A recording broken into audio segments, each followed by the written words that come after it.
What's going on, everyone? We're back actually just a couple of hours after I recorded the Game Boy Advance game opening video. The Backlit GBA actually arrived. It wasn't supposed to come today, but it did show up. So we're gonna go ahead and do this now, and I'll try and get them both out. So it did come. Trying to read everything on the box. I literally just got this. Came sealed in this box. It feels, I mean, there's some wiggle room in there. You can definitely feel it and hear it. But overall, it feels packed decently well, at least. I'm assuming it's probably in another one of those bags in there that the games came in. But we'll take a look. So let me go ahead and cut this bad boy open.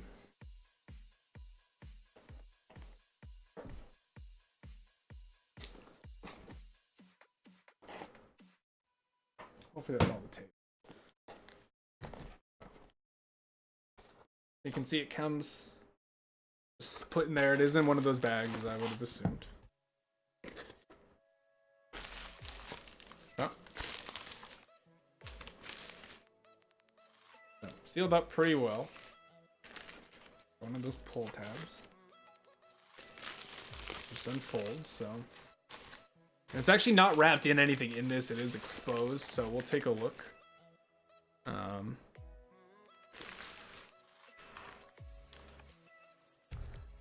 So there it is. That is a backlit GBA. Let's make sure it's backlit real quick. And it is, definitely. You can tell. Screen looks good. No dead pixels as far as I can tell. Screen looks really clean. So we'll take a look at it real quick. I did, I'll go ahead and go over it. Let me actually grab.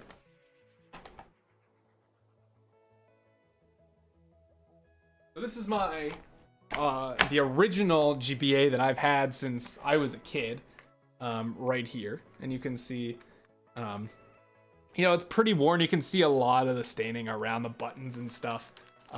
Everything feels very broken in. So that's the one I've had forever. So long. It did come with batteries, actually. But this is the one I ordered. I know it's kind of tough to see on the cam. Maybe if we hold it backwards. It is black. I got black with yellow excess. So, you know, all the buttons are yellow. The start and select are still the gray that they used to be. But everything is nice and yellow, and I thought it just had a good contrast. I really liked it. So there's a lot of, specifically, there's a lot of options that you can do on this seller's site. It is on Etsy, and he also does have his own site. So both of those will be down in the description if you're interested in checking one out. And then I also got a custom framing for the screen. So this one is the Pikachu and Pichu edition.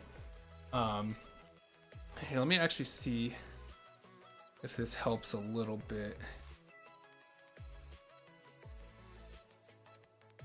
Okay, I'm gonna change this back in a second, but you can now look at it kind of head on and take a look. I know it's very reflective. There we go. That kind of works the best.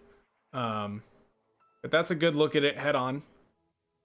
So very nice. It looks, I mean, it looks really nice. It looks like it doesn't have really any issues or anything with it. All right, sorry about that, chat. Yeah, it looks clean. It looks, I mean, it's brand new. It's pretty much a used Game Boy that has been kind of retooled to have new screen, new shells, new buttons, everything. But I believe the insides are used. So, and one thing I am noticing, maybe I fixed it already. But the screen was a little poked up down here at the bottom. Sorry, chat. I call everyone chat because I'm so used to streaming. The screen was a little poked up, and I pushed it down, and it looks like it's kind of back in place now. Feeling everything, the D-pad feels pretty much the same as far as I can tell. Nothing feels off, I guess. It just feels, this one, my old one, is so used that everything feels very broken in, I think is the right term. Well, this one kind of feels, everything's got a little bit of resistance still, just because it is brand new as far as I can tell.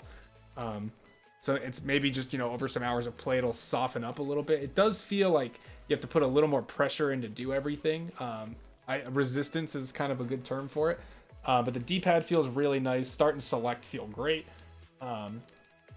You know, there's that little bit of resistance in the A and B buttons, but they feel really nice still. You know, they feel almost clickier than this one. But again, I'll update the video if I've used it for a couple of weeks and it doesn't feel any different. It still feels really tight, tough almost, is kind of, and not in a bad way necessarily. But everything does feel a little tough, maybe tough or you know, resistant, I guess. I really do like the word resistance. Is kind of exactly how it feels. L and R especially, kind of have to give a good little bit of push to use them, but you know, through standard use, seems totally fine to me. So let's pop a game in and see. I'm actually gonna put Sonic in from the Game Boy Advance opening. There you go. And it's, I mean, it's just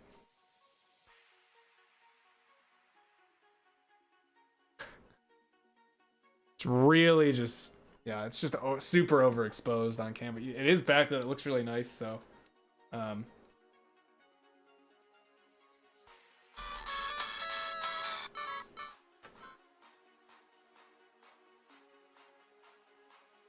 not bad. It sounds nice.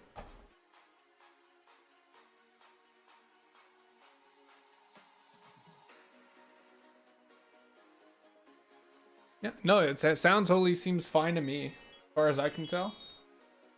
There's a really interesting way to play. Almost trying to see if I can like shield it a little bit. Trying to get some of that light diffraction down, but yeah, you know, it looks the screen looks pristine. I don't see a single dead pixel, which is interesting. I mean, it looks nice, gotta say.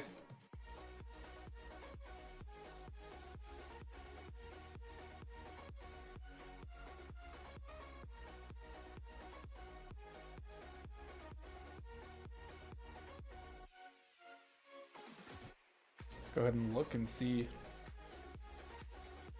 Wow, look at that. So I haven't played this yet. I don't know if you can see it, chat. Which unfortunately you can't because it's just so bright. Let me turn down the exposure here a bit. I know I'm gonna be really dark, but I still can't do it. It's just the screen's actually so bright. It's gonna be dark here for a second, chat. Okay, see if that helps. Now you can kind of see it. So the name that's put in here, and it won't, but the name put in there is actually Brian, which is my name, is if you don't know. So that's actually kind of cool that whatever Brian had this before, I've now gotten his game, and you know, it's kind of cool. It's like Brian's or Sharon, I don't know. Yeah, it looks good. I'm gonna play it for a minute and just make sure that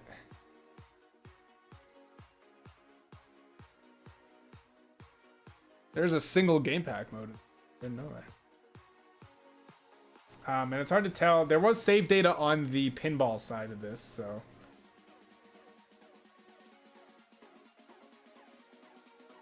It does look like the Chow also has saves in here, so I'm not super concerned about it.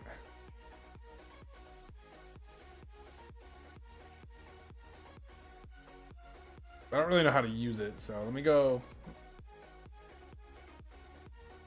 ahead and do Sonic Pinball Party real quick. I just want to make sure it starts up properly. I'm sorry, I didn't realize it was gonna be so overexposed in the cave. If you kind of look at it sideways, maybe it doesn't have as much.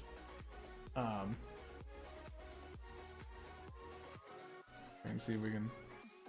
As soon as you go head on with it, it's just too much light. But right about there, it looks okay. I can actually continue the story, and that's how I knew it had save in there. Is that the pinball side did have the story save. Yeah, it looks all good. The on-off switch feels very strong, good. You're not gonna accidentally move it. I know some of these had ones when you hit the on switch, it kind of just slid over, so you could easily accidentally turn the game off, and that was always a big problem. But yeah, you know, overall, I'm real pleased with this.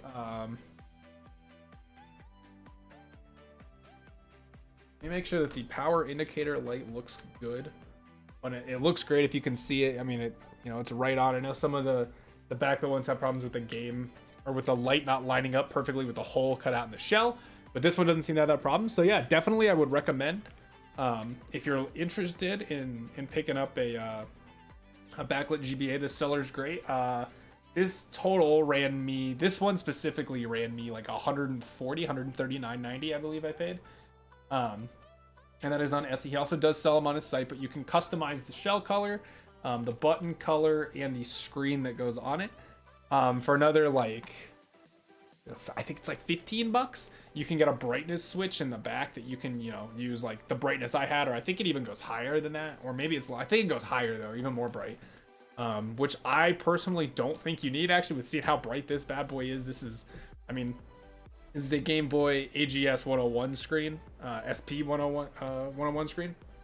So it's about as bright as a DS. It's actually slightly brighter even than the DS screens. So yeah, definitely worth my money. It feels great. I'm excited to get using this. So I hope you guys enjoyed watching this. If you did, leave a like. If not, leave a dislike. The only issue I'm actually seeing, I real quick do want to say, the only issue is right here on the back, right there. You can kind of see it. There is a little bit of like a scuffing almost, where it looks like the plastic's a little bit worn. Maybe it got stretched a little too much, and that could be the games fit really tight in there as well comparatively, which that might change over time with using it, putting games in, pulling games out, etc. But overall, it feels nice and snug. No issues with that. I don't have any Game Boy Color games to test in here. But yeah, super pleased with it. I'm really happy. I'm stoked to start using this bad boy. Yeah, it looks great. So thank you guys for watching. I hope you enjoyed. We'll be back again later this week or next week. We've got a couple more openings to do of some retro stuff that I'm getting in. And then I'm also looking at maybe getting some other consoles and doing some openings here, and you guys can take a look at that. So yeah, we'll do that on the stream. But you guys have a great rest of your day. Thanks for hanging out with me, and we will see. I'm doing my Twitch sign off. I'm so used to streaming. Anyway, I'll see you in the next video. Bye, guys.